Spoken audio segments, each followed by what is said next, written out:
Hello everyone, I am Pratiksha. Welcome back to my blog. आज हम सब लोग जा रहे हैं अपने गांव। शादी के बाद आज मैं पहली बार जा रही हूँ अपने गांव। कुल देवता जी के दर्शन भी करने थे, जो हमारे घर के कुल देवता हैं, और रास्ते में एक बहुत फेमस मंदिर पड़ती है जो मैं आपको आगे ब्लॉग में दिखाऊंगी। वहाँ का भी हम दर्शन करेंगे। बहुत बहुत ज़्यादा प्रसिद्ध मंदिर है वो। यहाँ हम लोग रेडी हो गए, पापा जी यहाँ लॉक वॉक अपना लगाकर, फिर यहाँ हम लोग निकल गए अपने गांव के साइड। और आज का मौसम, भाई साहब, आज का मौसम बहुत ज़्यादा प्यारा हो रखा था। हल्की हल्की बारिश भी हो रही थी, बूंदें पड़ रही थी, और पूरे रोड पे बस ग्रीनरी दिख रही थी। इतना हरा भरा, बहुत ज़्यादा प्यारा लग रहा था। तो फिर मैंने सोचा ब्लॉग्स में कुछ ये भी ऐड करूं, सारी ग्रीनरी भी दिखाऊं कि कितना ज़्यादा प्यारा लग रहा है रोड, और ये हरा भरा पूरा दिख रहा था। इसलिए मैंने रोड का भी कुछ रिकॉर्ड्स कराया जो मैं इस ब्लॉग में ऐड कर रही हूँ।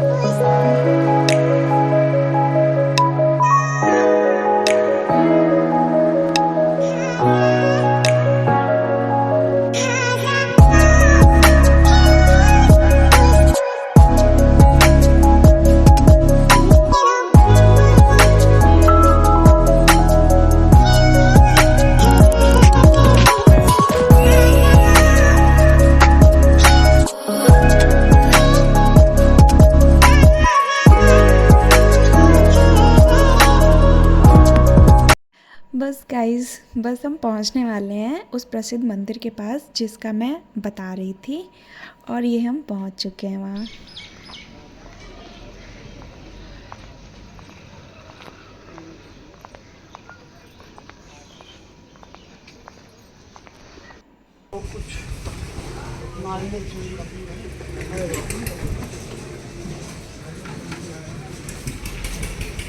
पापा यहाँ प्रसाद और फूल वगैरह ले रहे थे चढ़ाने के लिए माता जी को। यहाँ मेरे हस्बैंड और मेरी माँ यही मुझसे बता रहे थे कि ये मंदिर का नाम श्रृंगी नारी क्यों पड़ा और ये इतनी फेमस क्यों है। फिर उन्होंने मुझे बताया, मैं आपको आगे वीडियो में बनाती हूँ, पहले दर्शन कर लूँ, बताती हूँ कि क्यों इतना फेमस है दर्शन करने के बाद।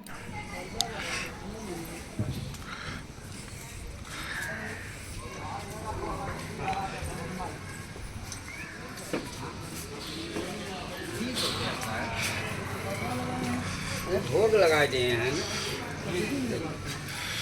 करीब 15 मिनट बाद। मैं कुछ जो खोल सका थे वह खड़ा है।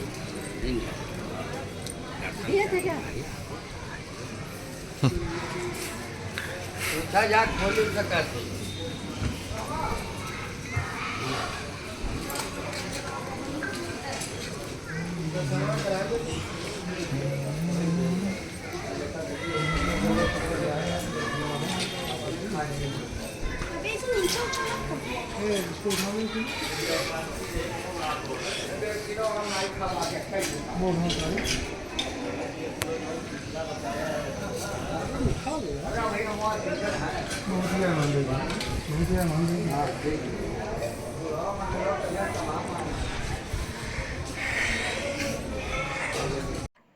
तो गाइज़, चलिए मैं बताती हूँ कि ये मंदिर इतनी फेमस क्यों है।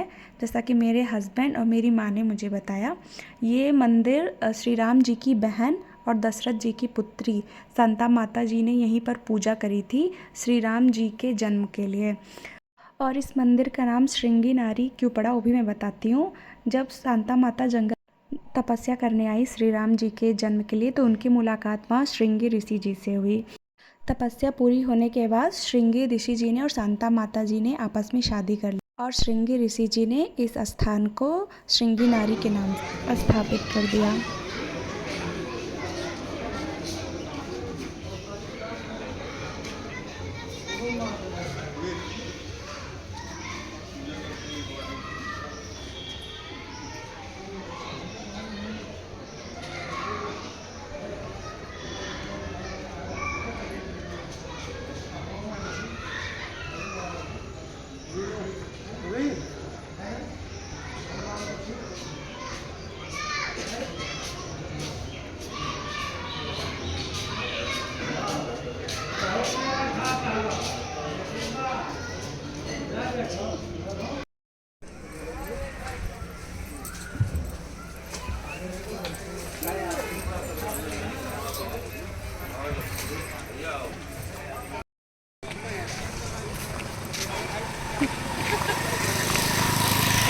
मंदिर में क्यों नहीं गए बताओ?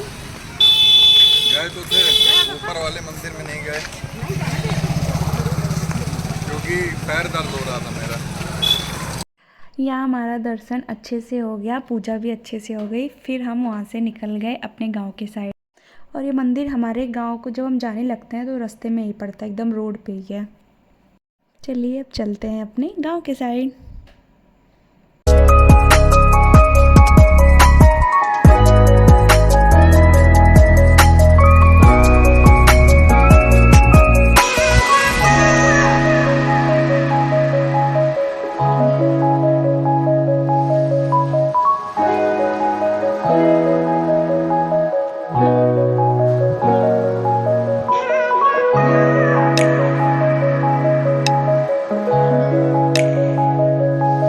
हम यहाँ पहुँच गए हैं अपने गांव में, जो पूरा हरा भरा, बस हरा भरा पेड़ पौधे यही सब दिख रहा है। थोड़ा बहुत आराम करा हमने, फिर थोड़ी जैसे शाम हुई हम आ गए ऊपर, घर के ऊपर छत पर। यहाँ पर बस दूर दूर तक बस ग्रीनरी ही दिख रही थी गाइस। और घर के आसपास सारे पेड़ थे, अमरूद के, आम के, आंवला के, ऐसा कोई नहीं था जो पौधा ना हो यहाँ पे, सॉरी जिसका पेड़ ना हो यहाँ पे। छत से इन्होंने पेड़ से ही अमरूद तोड़कर ये खाए जा रहे थे। और बस मैं देख रही थी, इतना ज़्यादा अच्छा लग रहा था, हरा भरा सब कुछ। फिर यहाँ पर बहुत ज़्यादा मज़ा आ रही थी क्योंकि मैं अपने हाथ से तोड़ तोड़ कर खा रही थी। फिर हम आ गए नीचे, हमने चाय वगैरह पी। ऐसे देखते देखते रात हो गई, फिर हम निकल गए घर के लिए। काफ़ी लेट हो जाता घर पहुँचते पहुँचते, तो पापा ने डिसाइड करा चलो हम बाहर ही डिनर कर लेते हैं, फिर घर चलते हैं। फिर यहाँ हम आ गए डिनर करने। रास्ते में ही एक होटल पड़ता है, तो पापा ने कहा चलो यहीं पर हम लोग खाना वाना खा लेते हैं, फिर चलते हैं घर। फिर यहाँ पर हम लोगों ने ऑर्डर दे दिया था, इंतज़ार कर रहे थे अपने खाने का। मम्मी को खाना नहीं खाना था, इनको मसाला डोसा खाना था, तो इनका आ गया था, ये खा रही थी। तब तक हम लोग अपना इतने खाने के इंतज़ार में बैठे थे। मैंने सोचा ऐसे तब तक थोड़ा बहुत रिकॉर्ड कर लूँ, सोचा ही था पहले से ब्लॉग बनाऊंगी आज का। फिर यहाँ पर आ गया हमारा खाना, ये भैया हमें सर्व कर रहे थे, इन्होंने थोड़ी चाउमीन भी मंगाई थी। फिर ये बहुत ज़्यादा सारा खाना था जो मैं बता नहीं पाऊँगी क्या क्या मंगाया था इन लोगों ने, बहुत ज़्यादा था। फिर हमने खाया, मम्मी यहाँ खा चुकी थी। फिर हम लोगों ने स्टार्ट करा अपना डिनर।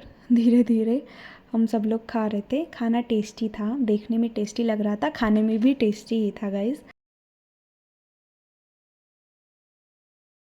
हमारा डिनर हो गया है कंप्लीट, अब हम निकल रहे हैं घर के लिए। ब्लॉग पसंद आया हो तो please like and subscribe to my channel. Thank you for watching, bye bye.